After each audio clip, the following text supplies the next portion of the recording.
Good morning, everybody.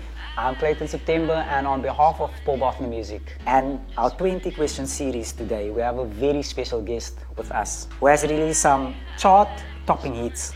They include You and Me, which was released in 2018, as well as Dance on My Own, which was released this year. And both hits became #1 on some of South Africa's hottest radio stations. Allow me to introduce and welcome our special guest today, the beautiful and talented Miss Amy Jones. Hello Amy, how are you today? I am well, and yourself? I'm good, thanks, and thank you for joining us in studio today. It's a pleasure. It's good to see you again after Yes. so many performances out there and checking out your music, and with you doing some workshops at Bothner. We're happy to have you back. Thank you for having me. Okay, so Amy, just a few questions, Yeah. and you can just answer very spontaneously and just enjoy yourself. Yeah. So, just my first question today for you is, where did your musical journey begin, and who were the artists that inspired you? Okay, so my musical journey began at the age of 4 or 5. Okay. I used to watch the movie Grease, and wow. I tell the story every time. But my mom used to go to work, and then I used to go to creche. And when I would get back from school, I would put on the tape. That time it was still the tape, so I put on the tape. I knew how to do that. Then I'd watch the movie like twice till my mom would get back, and I would sing. I would take the remote, stand on the couches, sing "Hopelessly Devoted" like I know what it meant that time. But till this day, my brother and my sister, they don't like musicals because I think I kind of spoiled it for them. Because that time it wasn't singing; it was like screaming and shouting. But I thought I was singing. Absolutely. And I used to listen to Britney Spears then. Yes. So every year I had to get a new Britney Spears CD, and it was Whitney Houston as well and Celine Dion. Yes. And what is her name? Leona Lewis. Yeah, Leona Lewis also influenced me like as an artist and musician. That's fantastic. Yeah. Fantastic. Yeah, just to also speak about the, your inspirations and, where it all started for you. It's quite a tender age to start, and obviously you had to develop your ear, as time went on during your early childhood. Yeah. So that's quite interesting. Grease, Yeah, #1, and Grease. then just venturing into a different side or genre of music. It's kind of cool because I would sing songs now that I sang when I was small, and I couldn't reach those notes. And it's amazing what time does and how you grow. Like how my vocal cords are fully developed now because I'm 27. So it's amazing how at this age I can also still learn different things, different techniques. So it's very cool. That's fantastic. Yeah, so my next question for you, Amy, is why did you decide to learn to play guitar to accompany your vocals rather than any other instrument? So I always wanted to play an instrument. Yeah. And then when I moved, from grade 7 to grade 8, I went to Stellenbosch High. So I moved from Paarl to Durbanville for like 5 years, and I stayed in a hostel. Okay. And my roommate was from George. And I was placed in the South African Youth Choir, and we would travel all over, and it's 60 kids from all over South Africa. Yeah. So my roommates were from George, and the other one was from Port Elizabeth. And she had a guitar. Okay. So, and I've never seen the guitar. I've always just seen it on TV or see people with a guitar, so I never physically had a guitar. And I just wanted to see what it's like. So one afternoon after school, I had the guitar and I was just strumming. I didn't know what to play. Absolutely. I was just strumming and singing. And I remember my roommate coming in and she's like, "Amy, what are you doing?" And I'm like, "No, I'm writing a song." She's like, "You don't write songs like that. You kind of have to play chords as well." I didn't know that. And then at the age of 14, grade 9, my brother got my very first guitar for Christmas. And then I taught myself to play. I remember sitting in my room for hours just to get those chords right. Like my fingers bled. I still have cuts on my fingers. Yes. So and I chose guitar, and I think I've grown so much in it, playing it, and I love it because there's no real rule to it. Like there are rules, but it's kind of cool when you teach yourself how to play. Okay, so it was So- more self-taught then. Yeah, more self-taught. So and, was there at yeah. some point any formal lessons that were done on your side? Or No, none. any music theory background? Or? I did a bit with the choir and Yes. things, but I didn't really like go into it like seriously. I wish I'd known more, Yeah. but I can still, learn. I mean, just listening to your music is fantastic, and being Uh, self-taught. I mean, that's so cool. And Thank obviously, you can obviously express yourself in a different way. Yeah. It comes more natural in that sense. Yeah.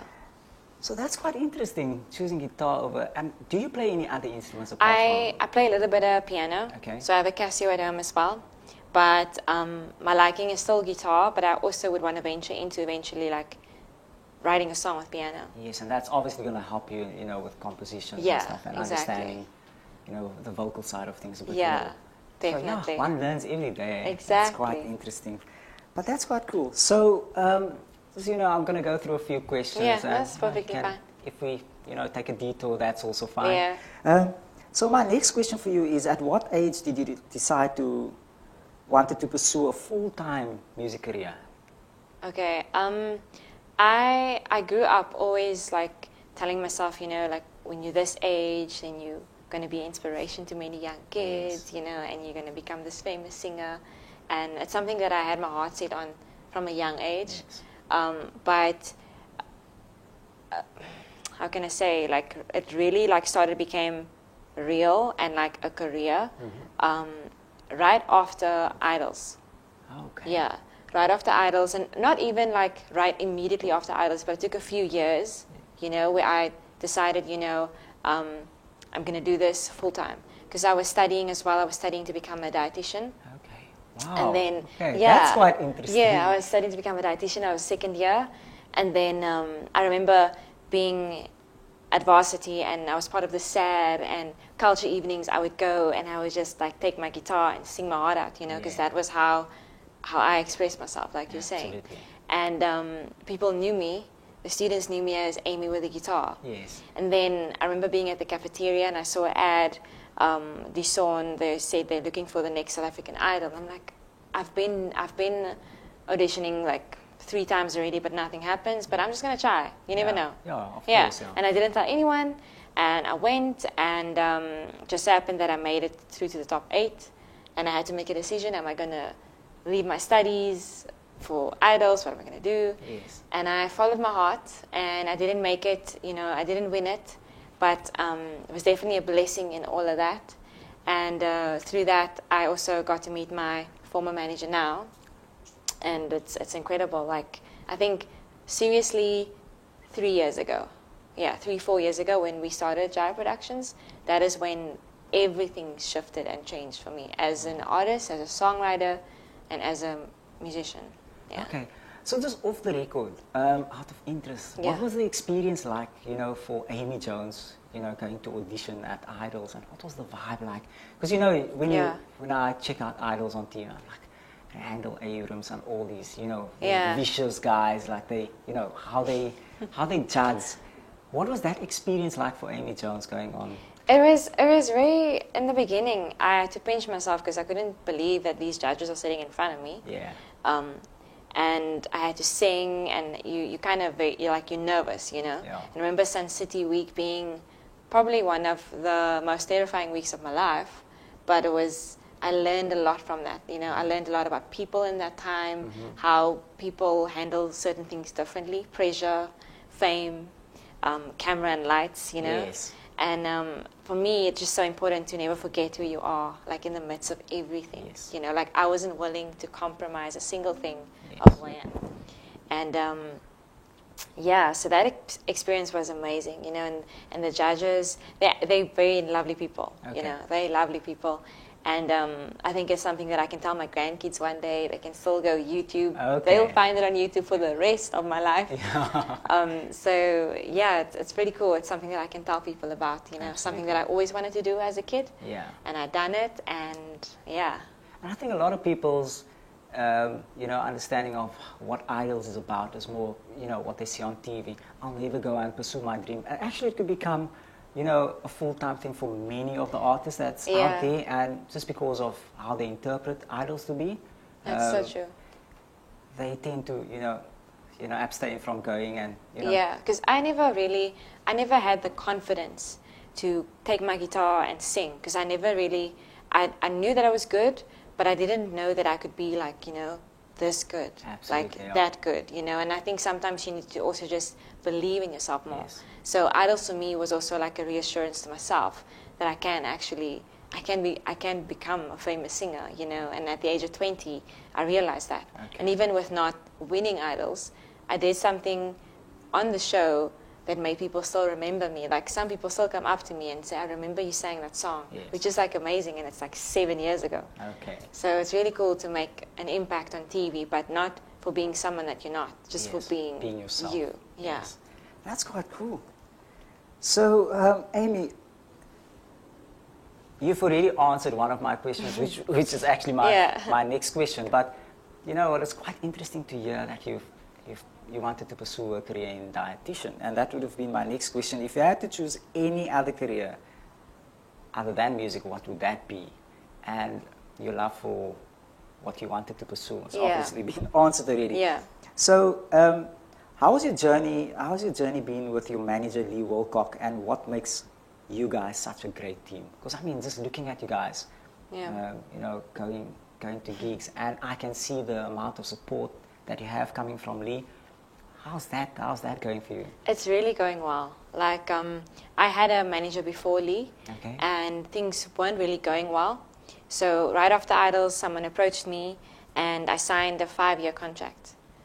Being 20, you don't know what you're signing. Absolutely. So I signed it, and a lot of empty promises were made, and I was told, just keep on writing, Amy, and one day, one day is one day. It's gonna happen, yeah. And 3 years went by, 4 years went by, and I was still waiting for that one day. And then I met Lee at church, and then Lee just decided, Amy, I'm gonna venture into this. I don't know what I'm doing, but I'm gonna try. And I don't have any contacts, and I told Lee, I also don't know anyone, but I know Google, and we can just Google all the radio stations, and that's what we did. And we signed a deal with my publisher, so publisher now, John Fishlock, and he just guided us all the way. And ever since now, like, Lee's getting requests daily, like, can you manage me?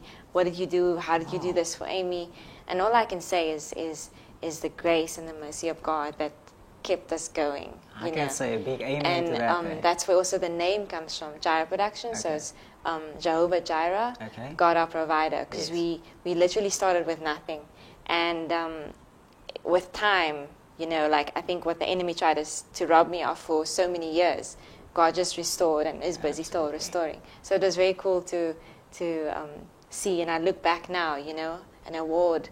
We won an award. It's crazy. That's incredible. And he still doesn't know what he's doing. Yes. But I think we just both have a love for people, and we both want to lift other people up with us. So it's never about us. And I think that is what makes us such a great team. Absolutely. And also to have respect for one another and to value one another, like our opinions. So he values my opinion, and I value his opinion.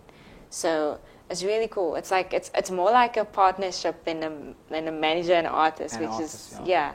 It's quite cool. I like that you mentioned also. So you met Lee at church. Yeah. And I'm quite interested in knowing, like, how do you find that balance between Amy Jones' performance as an artist and Amy Jones, during your performances at church or your or even like as in normal life. Normal life, I get that question all the time. Like when you say Amy Jones, it sounds like a stage name, but it's actually like it's my name. That's your name. Yeah, it's my name. And I don't really see a difference in it, like whether I'm performing or whether I'm at church or whether I'm at home, because I think you kind of have to be the same, throughout. There's no levels of you have to be this way here, you have to be that way there, I'm just the same throughout. And I think whatever I do, if I put God first in everything that I do, then it doesn't matter what everyone else thinks or how it would turn out, So that's how I manage it, and I think it's just having God be in everything that I do. if that makes sense. That's yeah, cool. and not leaving him out of anything. So before we came in here, we prayed in the car. So I always make sure that I put him first in everything that I do, and yeah, that is how I maintain it and keep it balanced. Yeah. Thanks, man. That's quite interesting to know. So, just for our viewers out there, and I would call them the Amy Jones fans, you have a massive following. Thank you. It's because you are staying true to yourself. Yeah. So people love you for who you are. And then there's also another interesting thing that a lot of guys would, So Amy Jones, your sound is so beautiful.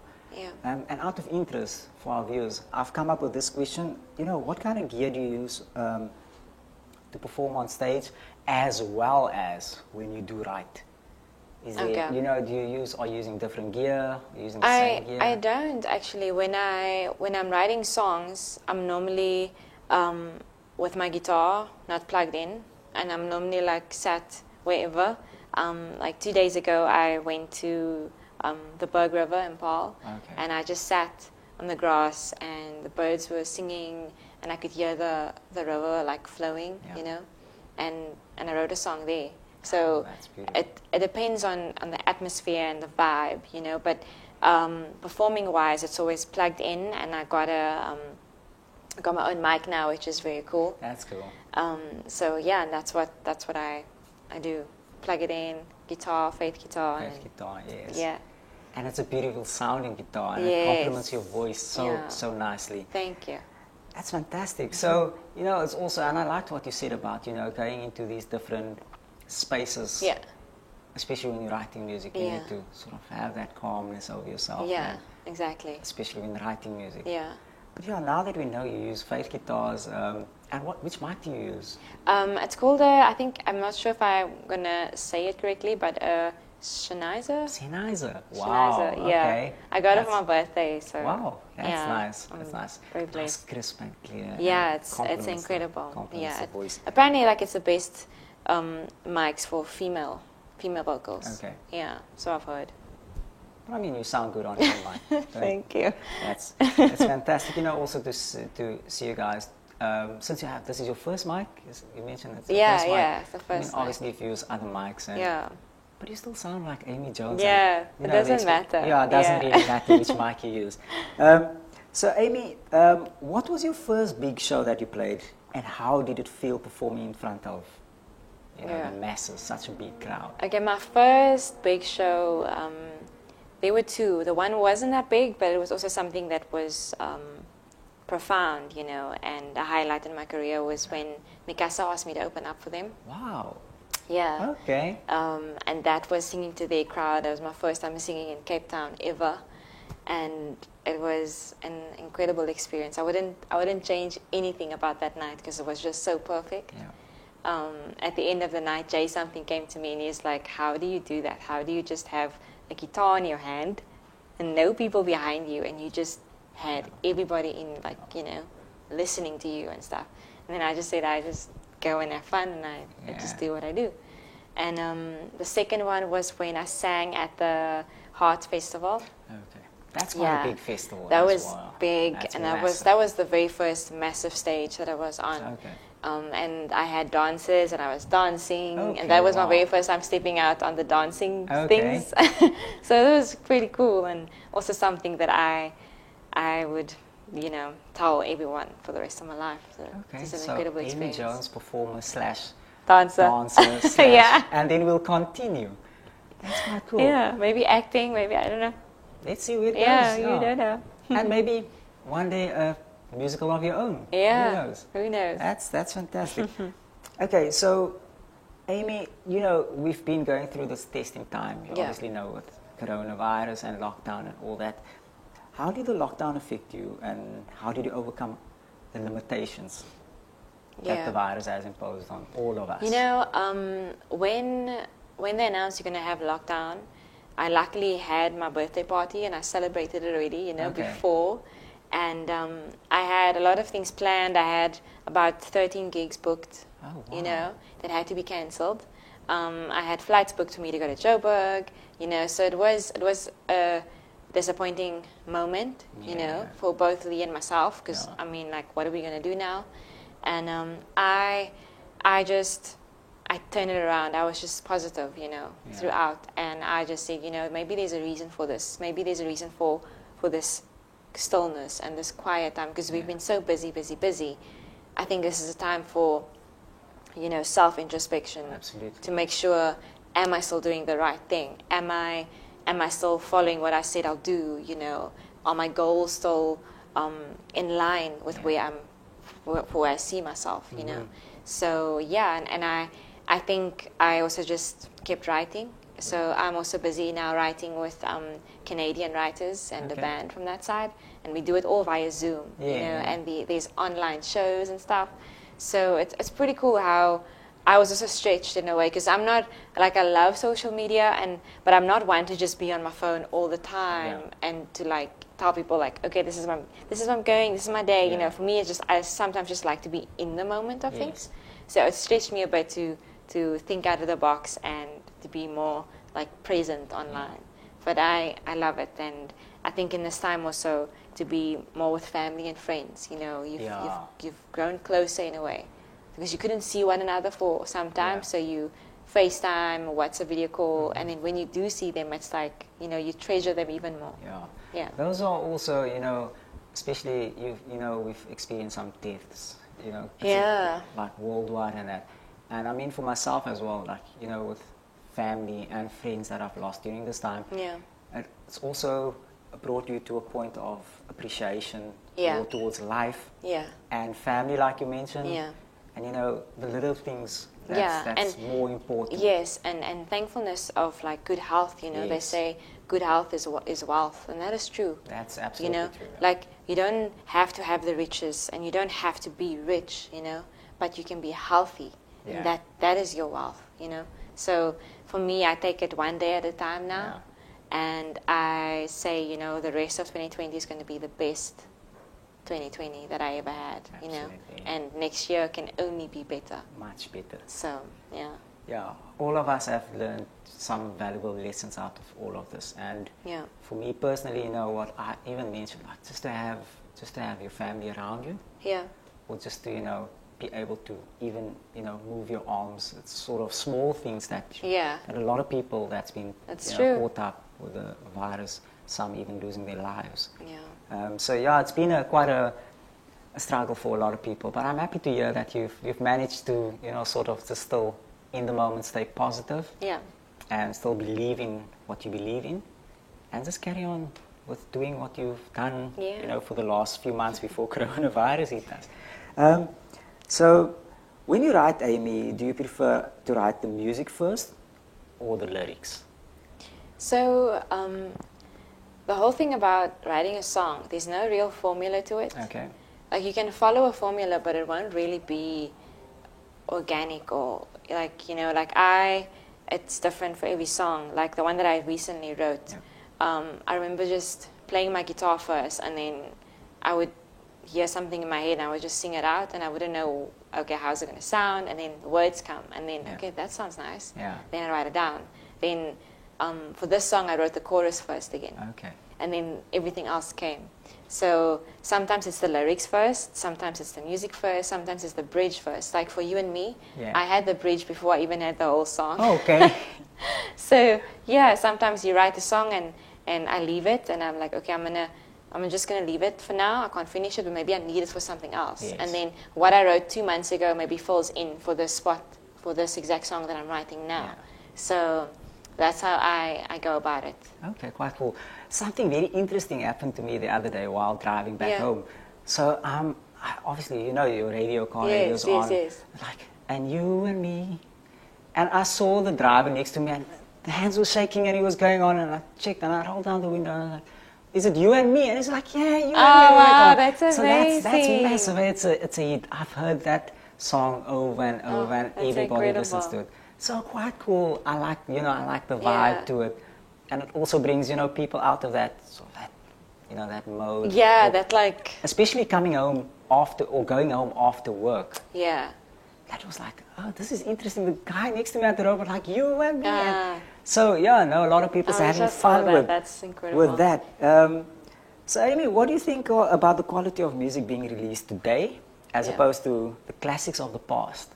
What is your take on that? You know, I still believe that the classics, they are just, nothing can compare to the classics. Absolutely. And I feel that the sound of then, it's coming back now. Right. Like when I go to producer and I have to give references, I love giving references of old songs. Yes. Because those sounds are all coming back. Okay. Maybe just in a modern way, but they're all coming back. So my latest one, Dance on My Own, was from the reference that I had was a very old song, not that old, but I remember like dancing to a song called Please Me, Don't Tease Me.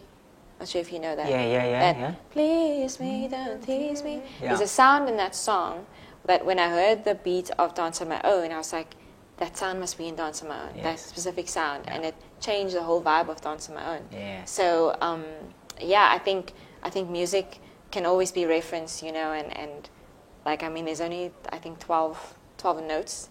So 12 notes, yes. There's 12 notes, so there's only so much we can do with 12 notes. But it's amazing how the old music and the old style is coming back. No, that's quite interesting. So, what do you feel about the direction of or the future of South African or the South African music industry? Yeah, I feel that the direction that we are going into is kind of amazing, but every time it's different. Yeah. Like now it's Amapiano and then it's house Yes. and the pop doesn't really pop in South Africa, if that makes sense. But the R&B is quite big, the hip hop is big. Massive, So I think for future, you know, I would like the pop to be more recognized in South Africa. You know, like Justin Bieber, Ariana Grande, like to be more known in South Africa, which I'm hoping that it'll get there. I think, you know, just speaking about the Justin Bieber, and you can see the amount of following in South Africa and the liking for his style of music. Yeah. So, I mean, one of the artists should actually just grab that concept and make it their own and run with it. So, in terms of future, it can obviously expand and grow. Yeah, no, definitely. So there's a lot of growth for that as well. So, what is one of the moments that stands out to you during your music career? One of the moments for me was when I won an award for Best EDM Track for You and Me. Yes.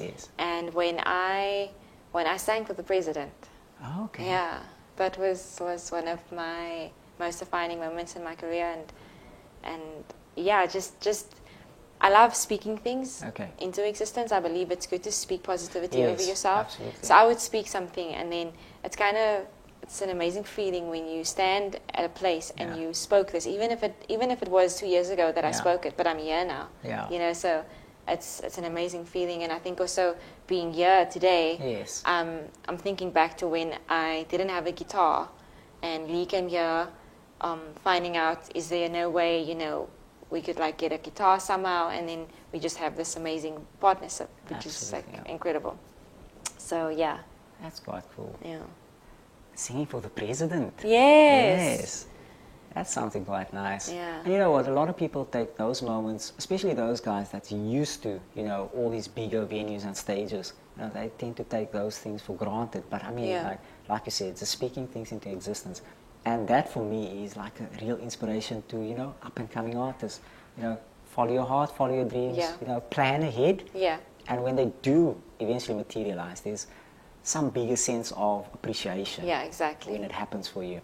Oh, that's fantastic. Wow. I'm still, you know, trying to get over, like, was it Cyril Ramaphosa and Amy Jones? That collaboration was probably quite nice. Okay, so, you know, I like the whole vibe of the you and me, you know, kind of thing. So my next question, in terms of your music, do you plan on sticking to the EDM and acoustic vibe, or would you consider branching out to something different? Man, I don't like to put myself in a box and say this is what I do. Yes. So I love showcasing different elements to who I am, you know, via my music. Yeah. And there's some exciting things coming out, you know, soon. And the one that I just wrote is also something very different, something that no one has ever heard me sing before. So I'm also very excited about that. So I will definitely explore, you know, in different avenues of music. But in the end, it's just still me. Still you. Yeah. So Amy Jones is actually saying to us, we can expect, you know, different, like a backing band, backing vocals, that kind of vibe. That could possibly be something for the future. Yeah.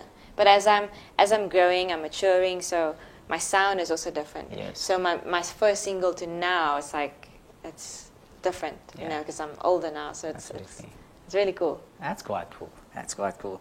So the next question kind of, you know, a lot of people would say, you know, guys from overseas come here to check out our sound and our style of music and how we interpret music as a whole.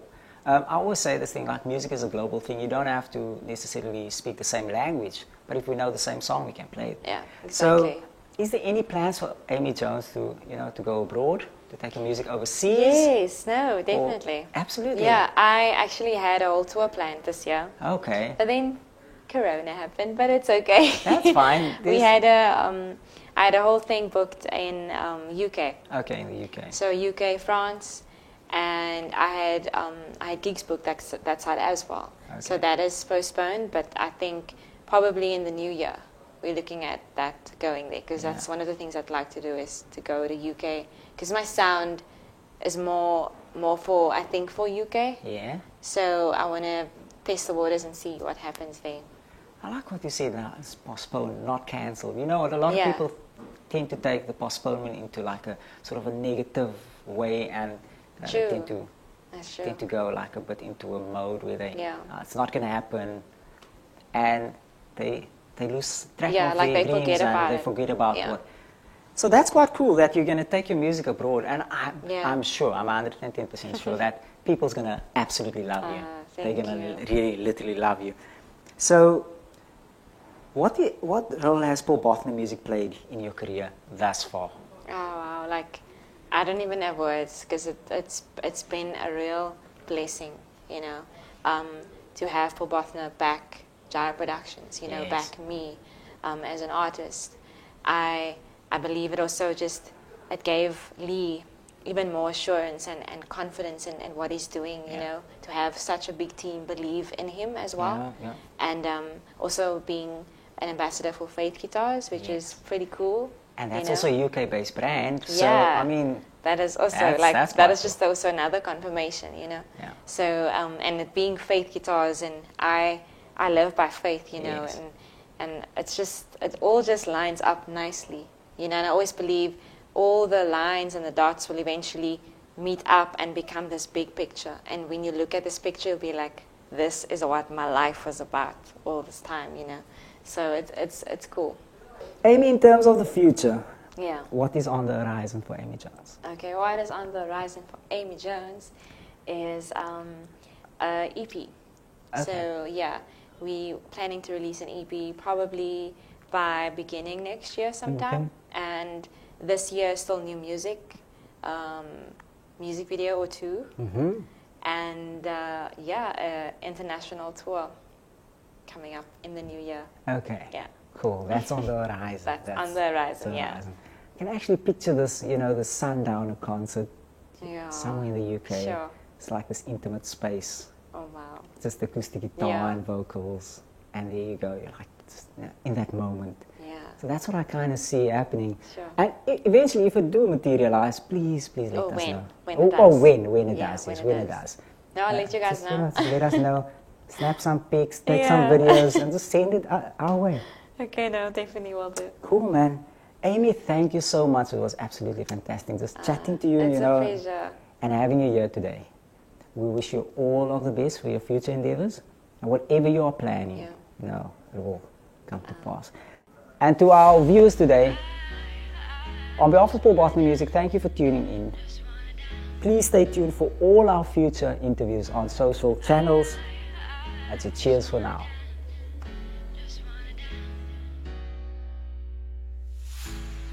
Holding on to you is all I want.